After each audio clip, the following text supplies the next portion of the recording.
Hello everyone and welcome. Let me preface this video and what I'll be doing for this month. I'll be participating in Inktober 2017. However, since I have a day job and a demanding one at that, I'll not be able to draw all 30 days. But I'll try to do at least one or two every week. To compensate for that and to keep things interesting, I'll also be participating in Drawlloween 2017. And I'll combine the two challenges by picking the prompts from the Drawlloween calendar but doing ink drawings. I think that should be fun. I think that should be challenging. The links to details for both these challenges will be in the description to this video, and I'll also add description of the tools I'll be using. Now that I have the setup for the video out of the way, it's time to jump into the drawing and also to change the mood to something more Drawlloween appropriate. The prompt for day 1 of Drawlloween is Return from the Dead. At first I wanted to draw a graveyard with a hand coming out of a grave to signal someone returning from the dead. I'd almost imagined how I would draw that in ink with the dirt and the tombstone and such. Then I thought that's too mainstream, that's too simple. What if I drew someone literally returning? Slowly this image of a zombie returning home formed shape in my mind. From there it went to, well, who is returning to? What if it's his loved ones? What if it's the person who killed him? What if it's both? And slowly all that formed into the scene that you'll see. That's the action figure I use for references, for referencing poses in my drawing. I recommend getting one since otherwise I'd have to rely on online searches for images which don't always give the 3D reference from the angles that I want. Anyways, coming back to drawing the scene. I like drawing scenes, drawings that tell a story in a specific setting. Before drawing this, I gave a thought to drawing this from the perspective of the two people seeing this zombie come in, with us just seeing the shadow of the zombie falling on them and the viewing angle being right behind the zombie. That's a fun alternative way of doing this. I would go with that perspective if I wanted to capture the shock and terror of the people seeing the zombie return. I feel the way I drew this right now makes it clear the zombie is the victim who's returned to avenge those who wronged him. It's just a different way of setting up the scene. Anyway, that's what I was thinking anyway. Once I have the rough construction lines in, I go into adding more details.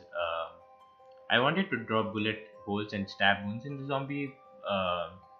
Don't think that's translated well into the drawing. I go with the construction lines, just picking out the lines that I want to darken, that I want to stay. Just going over the drawing once again.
At this point, I was sure of all the elements I had drawn, so jumped into inking it. I started off by blocking off the different parts of the drawing. Specifically, did the wall first because that would be the darkest, and doing that first allows me to go back again and darken it more than the rest of the drawing. That's definitely the darkest part of the drawing because it's facing opposite of the light source, which is right behind the zombie.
I go once over the back wall again when I feel that the ink is dried a bit, so I can make it slightly darker.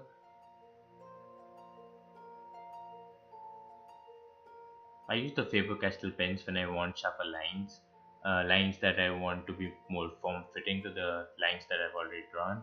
Um, I use the Aquash pens when I want to draw larger areas of the drawing, or when I want to get a more brush depth feel to that area.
I felt that the Aquash pens are great for doing hair. Um, this was just my second time using these pens. I definitely need more practice with these pens to just realize how powerful of a tool they are.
To finish off, I added in the shadow for the zombie.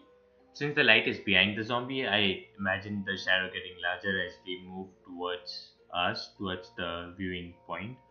Um, I think the shadow made a huge difference to the drawing.